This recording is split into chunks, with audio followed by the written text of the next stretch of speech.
Okay, so on Wednesday we got things back on track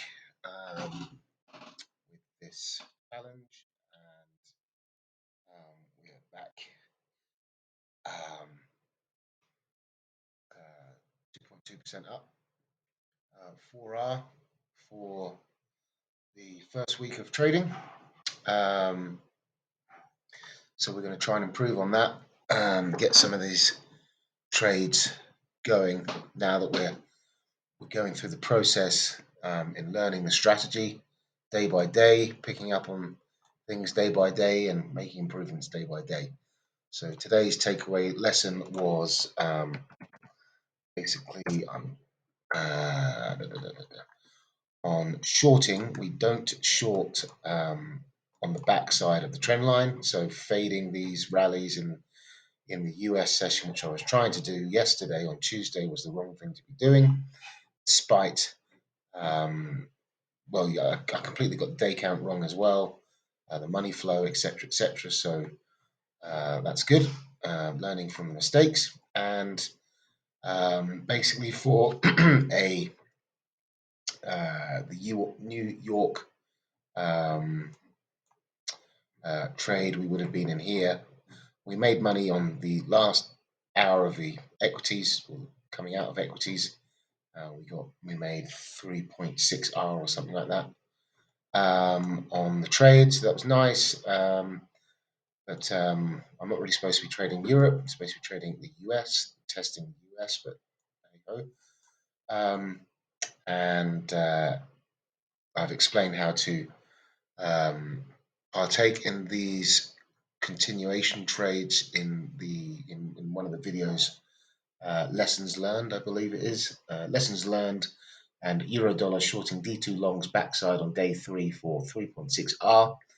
That's in the playlist Lessons Learned, Stacey Burke.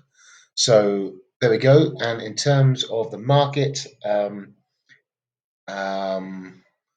saying somewhere yesterday, I wasn't sure if it was one of the videos for this channel, I think it was, that it was a load of fluff really in what was going on at the start of the week. I called a firmer dollar for the week, and I think we're going to see that eventuate.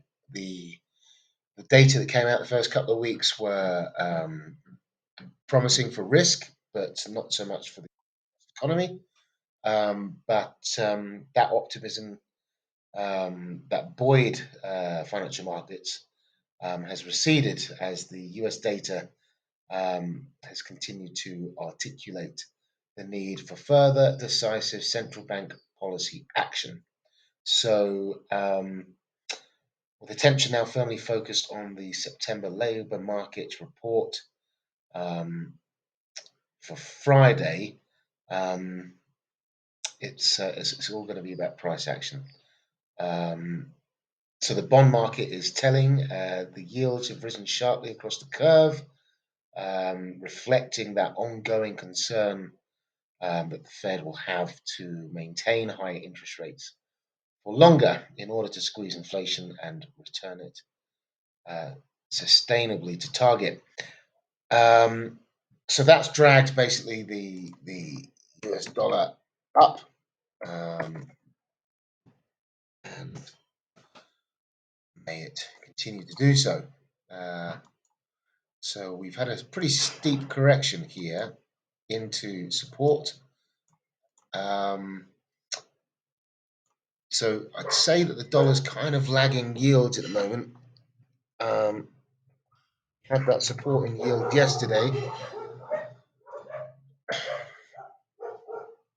We had all that support at the beginning of the week. The dollar just tanked anyway on wrong sentiment, effectively. Now we've had a pop up. We've got this bullish M formation, continuation pattern. So let the bonds lead the way.